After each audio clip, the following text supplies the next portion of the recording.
Melville was born in 1819 in New York City to a well-to-do upper-middle-class family that went bust.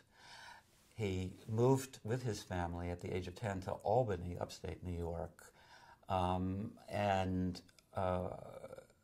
suffered further breakdowns. His father died, the economy went bust, and he was without a job.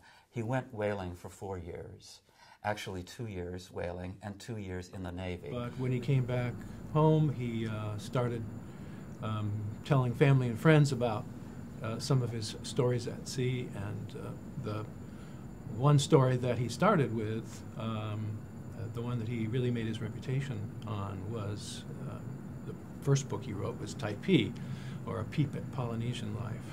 In 1846, that was published. By 1850, he was on his way to becoming a major literary star within his lifetime. And that's when he composed Moby-Dick. It failed disastrously, and he retreated by writing short stories. But by 1860, he was really done with writing fiction altogether and turned to poetry. And one of the things that people don't know much about Melville is that he was a great poet, a great American poet. But those ventures into poetry also failed.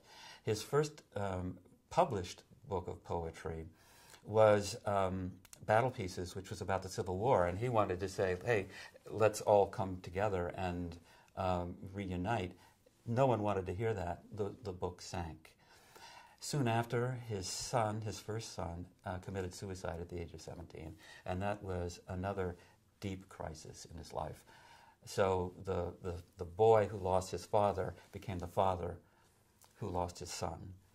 He then gave up writing and publishing altogether. He continued to write always. He never stopped writing, and continued with his poetry writing throughout the latter part of the 19th century, and worked in the New York Customs Office, which was a huge federal building, and that was an official job.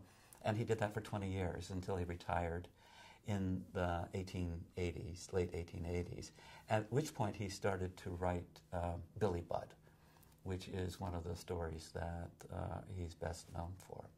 Melville did not die a celebrity. He, in fact, it was one of those things where when he died and obituaries began to appear, people went on record as saying they thought he had died long ago.